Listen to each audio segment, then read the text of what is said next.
विश्व के सभी मेरे साथियों को राजरत्न अंबेडकर की ओर से जय भीम, नमो बुद्धाय।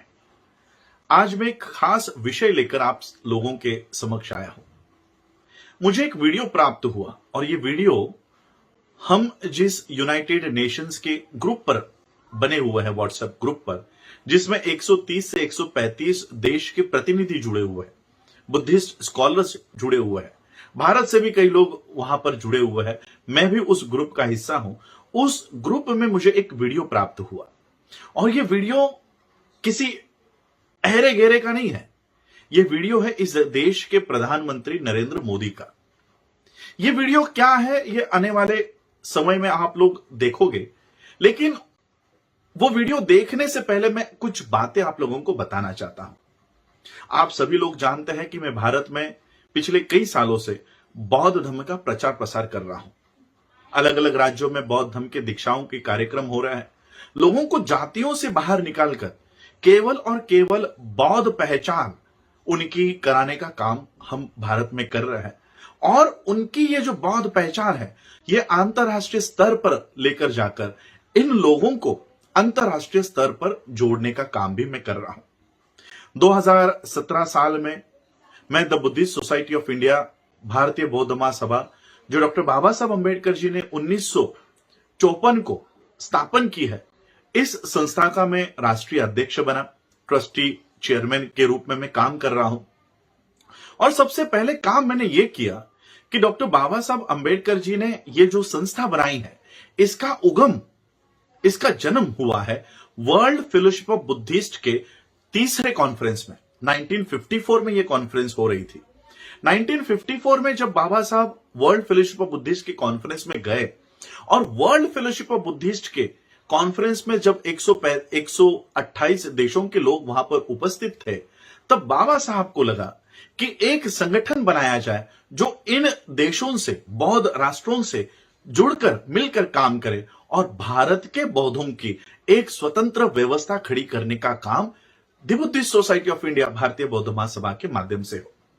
जब मुझे ये सारा इतिहास बहुत पहले से पता था, जब मैं बुद्धिस्ट सोसाइटी ऑफ इंडिया का राष्ट्रीय अध्यक्ष बना, मैंने पहला काम किया कि मैं the world fellowship of Buddhist, जिसका हेडक्वार्टर अब थाईलैंड में हो चुका था, मैं वहां पर गया और वहां पर बुद्धिस्ट सोसाइटी ऑफ इंडिया की जो मेंबरशिप थी, जो खत्म हो चुकी थी, जो हम पिछले 20-25 सालों की फीस हम नहीं भर पाने की वजह से इसकी मेंबरशिप रद्द हो चुकी थी, मैं वहां पर गया और बुद्धिस्ट सोसाइटी ऑफ इंडिया की मेंबरशिप को रिन्यू किया। आज मैं बुद्धिस्ट सोसाइटी ऑफ इंडिया का, आप लोग वर्ल्ड फेलोशिप ऑफ बुद्धिस्ट के साइट पर जाकर, रीजनल सेंटर इंडिया में जाकर देख सकते हैं। दूसरे या तीसरे पन्ने पर बुद्धिस्ट सोसाइटी ऑफ इंडिया का नाम है।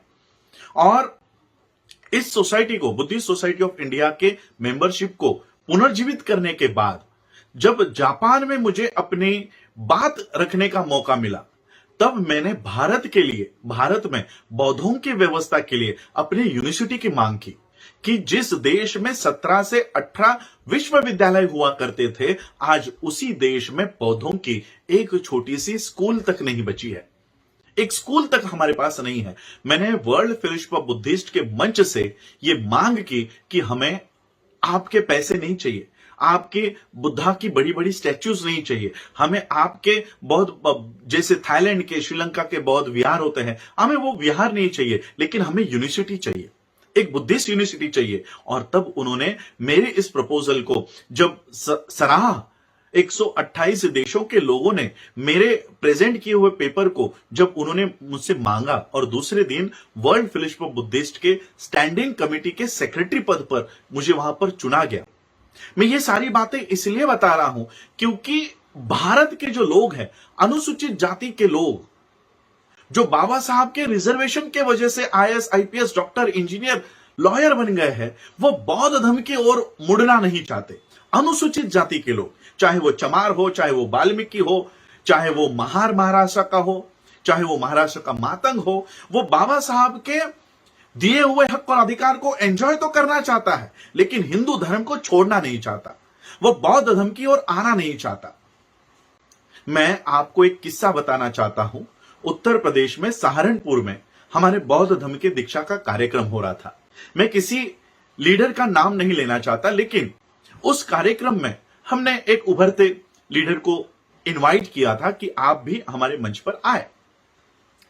और जब यह कार्यक्रम शुरू हुआ तो उन लीडर महाशय का हमें मैसेज आया, जिस बंदे को हमने वहां उनको लाने के लिए भेजा था उनके पास उन्होंने संदेशा भिजवाया। उन्होंने कहा कि राजरत्न अंबेडकर बौद्ध धर्म का काम कर रहे हैं, इससे कुछ नहीं होने वाला, इससे कुछ नहीं होने वाला।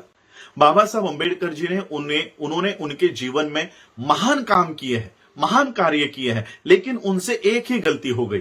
क्या गलती हो गई? कि उन्होंने बौद्ध धर्म की दीक्षा ले ली। बहुत सारे पॉलिटिकल मोटिवेटेड हमारे लीडर्स यह मानते हैं कि बाबा साहब की बौद्ध धर्म की दीक्षा बाबा साहब का गलत कदम था, लेकिन मैं आप लोगों को बताना चाहता हूं, डॉक्टर बाबा साहब अंबेडकर जी ने 1917 से लेकर 1956 तक अपने जीवन के आखिरी सांस तक जितने भी कार्य बाबा साहब ने समाज के लिए किए हैं, हमारे लोगों के लिए किए हैं, उन सभी कार्यों का सबसे महान कार्य, सबसे बड़ा मास्टर स्ट्रोक अगर कोई है तो वो बौद्ध धर्म की दीक्षा है। मैं ये केवल भावनात्मक नहीं कहना चाहता, भावनिक होकर नहीं कहना चाहता। मेरे पास इसके तथ्य है, इसके प्रूफ है, इसके सारे सबूत मेरे पास है, और वही सबूत अगला वीडियो है। जिस व्यवस्था को बाबा साहब ने इस देश में रिवाइव किया, पुनर्जीवित किया, बौद्ध धर्म को पुनर्जीवित किया, और वो बाबा साहब आपको देकर गए कि अगर इस देश का संविधान आपकी रक्षा नहीं कर पाया तो तथागत बुद्ध आपकी रक्षा करेंगे।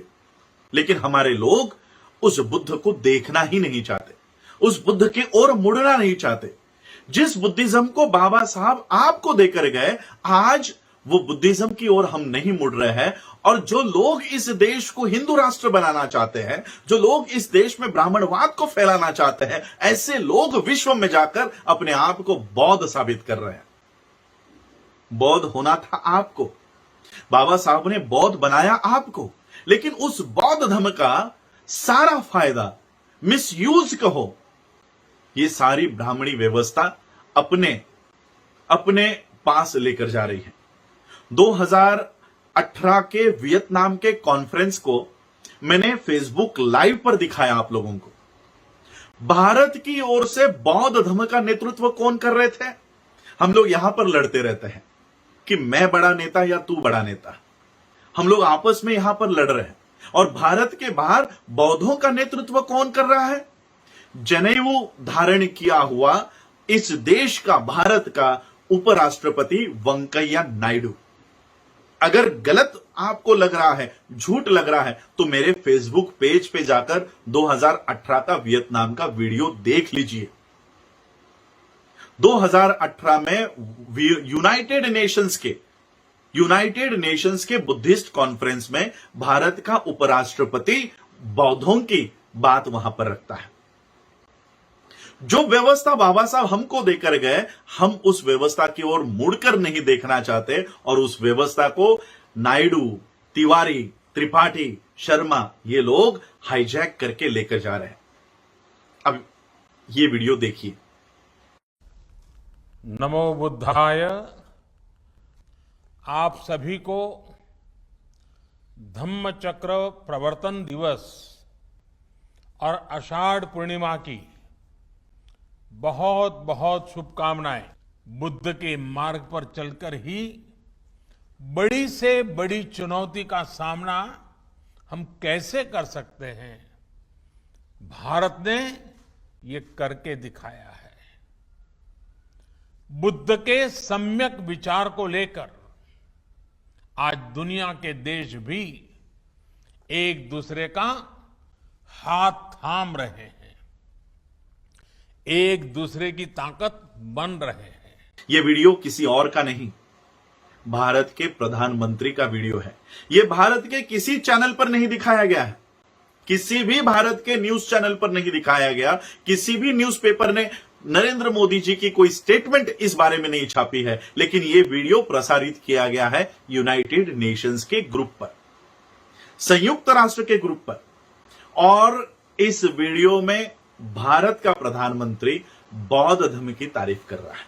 देखो, सारे यूनाइटेड नेशंस के जो कंट्रीज हैं जो सदस्य देश है वो यही मानते हैं कि इस देश का प्रधानमंत्री बौद्ध है।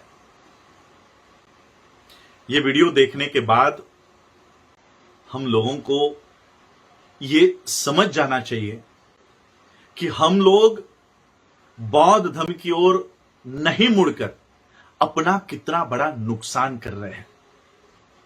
शेड्यूल कास्ट बनकर, महार बनकर, चमार बनकर, वाल्मीकि बनकर नौकरियां मांग रहे हो। कहां मिलेगी ये नौकरियां? जहां पर नौकरियों में रिजर्वेशन है, उन नौकरियों को बंद किया जा रहा है। जहां पर शिक्षा में आरक्षण है, वहां की शिक्षा को प्राइवेटाइज किया जा रहा है। अडानी, अंबानी, टाटा, बिरला को दिया जा रहा है, वहां से रिजर्वेशन खत्म है। पॉलिटिकल रिजर्वेशन की अगर बात करो तो ये अब समाज का नेतृत्व नहीं करता, ये केवल पॉलिटिकल पार्टियों का नेतृत्व कर रहा है। 135 member of parliament schedule caste के संसद में है, लेकिन एक भी शेड्यूल कास्ट के काम का नहीं है। जिस शेड्यूल कास्ट के हक और अधिकार के लिए आप चमार, महार, पासी, वाल्मीकि, पता नहीं कितनी सारी जातियां, कितने सारे स्टेट्स में क्या क्या नाम होंगे इनके। आप आंध्रा में चले जाओ, माला, मदिगा, ये सारी जातियों को ढो रहे हैं हम लोग। हम लोगों को ये जाति व्यवस्था को मजबूत करने के लिए हमको लगा दिया है। ग्रेट चमार, रॉयल वाल्मीकि, पता नहीं और कौन से जातियों को आप उजागर करने वाले हो। इस व्यवस्था ने, ब्राह्मणी व्यवस्था ने इस जाति को आपके हाथ में दे दिया, आपके माथे पर जाति का लेबल लगा दिया, और यह ब्राह्मणी व्यवस्था विश्व में जाकर अपने आप को बौद्ध बता रही है।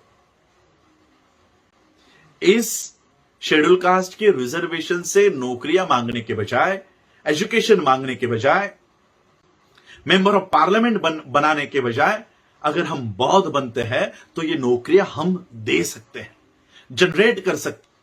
और इसलिए बाबा साहब अंबेडकर जाते जाते हम लोगों को बौद्ध धर्म के मार्ग पर लेकर आए कि अगर भारत के संविधान के हक और अधिकार, ये व्यवस्था आपको अगर नहीं दे सकती, नहीं दे पाई, तो बौद्ध धर्म की शरण में जाओ और अपनी प्रगति वहां से करो। मैंने कई बार बाबा साहब के स्पीचेस का अनुवाद करके मेरे पेज पे रखे हैं, लेकिन हमारे लोग आज तक उसको समझ नहीं पाए। कम से कम मोदी जी की बात को तो मानो। वो जो ब्राह्मणी व्यवस्था का एक सिपाही है, वो इस बात को मानता है कि अगर भारत की प्रगति हो सकती है तो केवल बौद्ध धर्म से हो सकती है, वो मान रहा है, और हम मानने को तैयार नहीं। जिनको बाबा साहब ये मार्ग देकर चले गए, वो लोग मानने को तैयार नहीं, लेकिन ब्राह्मणी व्यवस्था को मजबूत करने वाले लोग बौद्ध धर्म में घुसकर ये विश्व में जाकर बता रहे हैं। और इसलिए ये वीडियो मैं आज आप लोगों के लिए इसलिए सादर कर रहा हूं कि अब तो समझ जाओ, अपने आप की। मुझे कई सारे राज्यों से मेरे फेसबुक पेज पे कमेंट्स यही होते हैं कि हमें बौद्ध धर्म की दीक्षा लेनी है, हमारा आरक्षण तो खत्म नहीं हो जाएगा। हम भी बौद्ध बनना चाहते हैं, क्या मुझे आरक्षण मिलेगा? हम आरक्षण के लिए इतना बड़ा विश्वव्यापी बौद्ध धर्म को त्याग रहे हैं। आरक्षण के लिए हम इतने बड़े मार्ग पर चलने से हम रोक रहे हैं, खुद को रोक रहे हैं। और यह व्यवस्था अपने आप को बौद्ध बताकर, ब्राह्मणी व्यवस्था अपने आप को बौद्ध बनाकर अपनी व्यवस्था खड़ी कर रही है। इसलिए मैं आप लोगों को यह वीडियो आज आपके सामने लाना चाहता था कि जिस बौद्ध धर्म को बाबा साहब आपको देकर गए हैं, आज आप उस धर्म पे नहीं चल रहे हो और गलत लोग इस धर्म का मिसयूज करके ब्राह्मणी व्यवस्था को मजबूत कर रहे हैं। बस यही कहने के लिए मैं आज आप लोगों के समक्ष आया था। मेरी बातों को आप लोगों ने सुना, उसके लिए आप सभी लोगों का आभार।